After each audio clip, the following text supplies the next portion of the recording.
और कांग्रेस की अगर बात की जाए तो उनके कमेटी के प्रदेश अध्यक्ष गणेश गोदियाल ने ईटीबीपीएस वाले मतदाताओं को जारी मतपत्रों के दुरुपयोग का आरोप लगाते हुए ऐसे मतों को निरस्त करवाए जाने की मांग की है।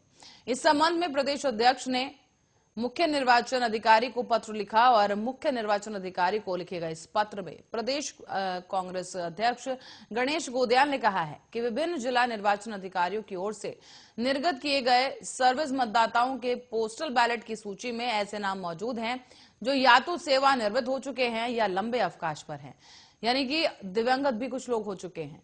और इसी प्रकार का प्रकरण केदारनाथ विधानसभा क्षेत्र में भी सामने आया, जहां पर सर्विस मतदाताओं को कोई टीबीपीएस की ओर से जारी किए गए डाक मतपत्रों की कुल संख्या 3187 है। इसी सूची का निरीक्षण करने का एक प्रथम दृश्य लगभग 2 से 6 सर्विस मतदाता ऐसे पाए गए हैं जो सेवानिवृत्त हो चुके हैं अथवा लंबे समय से वो अवकाश पर चल रहे हैं। ऐसे में अवकाश के दौरान वो अपने मतदान स्थल पर ईवीएम के जरिए मतदान भी कर चुके हैं। प्रदेश कांग्रेस महासचिव संगठन मथुरा दत्त जोशी ने भी बताया है कि कांग्रेस पार्टी की ओर से पूर्व में ही यह आशंका व्यक्त करते हुए निर्वाचन आयोग से आवश्यक कार्रवाई की मांग की गई थी। उन्होंने कहा है कि डाक मतपत्रों के इस परिणाम में इसका परिमाणित दुरुपयोग से निर्वाचन आयोग की निष्पक्षता और पारदर्शी चुनाव प्रक्रिया पर बड़ा प्रश्न चिन्ह लगाते हैं।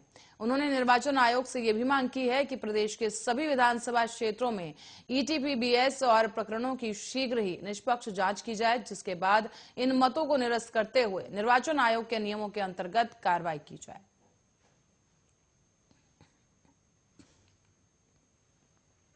और विधानसभा चुनाव की मतगणना को लेकर भाजपा की एक महत्वपूर्ण बैठक शुरू हो चुकी है। बैठक में पार्टी के सभी दिग्गज नेता और पदाधिकारी शामिल हैं। इस दौरान भाजपा के राष्ट्रीय महामंत्री कैलाश विजयवर्गीय ने कहा है कि 2/3 बहुमत से भाजपा उत्तराखंड में सरकार बना रही है।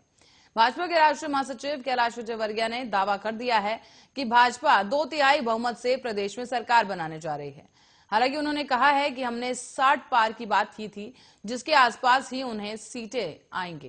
कैलाश विजयवर्गीय ने एक हॉर्स ट्रेडिंग जैसे आरोपों से भी इनकार कर दिया। उन्होंने कहा है कि हरीश रावत खुद चुनाव हार रहे हैं, उनके हॉर्स ट्रेडिंग जैसे आरोप निराधार हैं।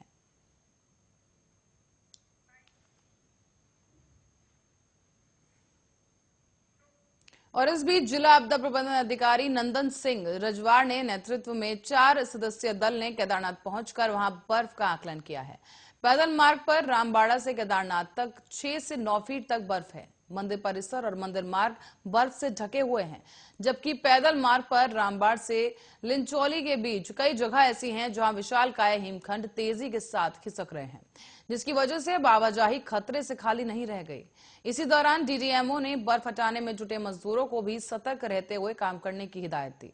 जिलाधिकारी मनोज गोयल ने ये जानकारी दी और साथ ही उन्होंने निर्देश दिया, जिस पर बीते शनिवार को डीडीएमओ नंदन सिंह रजवाड़, मास्टर ट्रेनर रजविंदर सिंह रावत और डीडीआरएफ के ललित सेमवाल और सुनील राणा केदारनाथ के लिए रवाना हुए थे।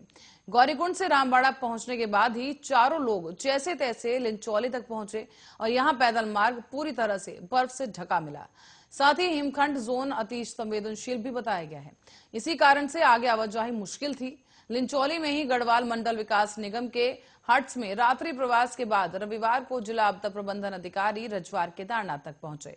उन्होंने बताया है कि लिंचौली से केदारनाथ तक चारों तरफ बर्फ ही बर्फ नजर आ रही है, जो कि 6 से 9 फीट तक हो सकती है। रामबाड़ा के बाद अब टीएफ चट्टी, भैरव गोदेरा और हथनी गदेरा सहित कई अन्य स्थलों पर भी छोटे बड़े हिमखंड तेजी के साथ नीचे की तरफ खिसक रहे हैं।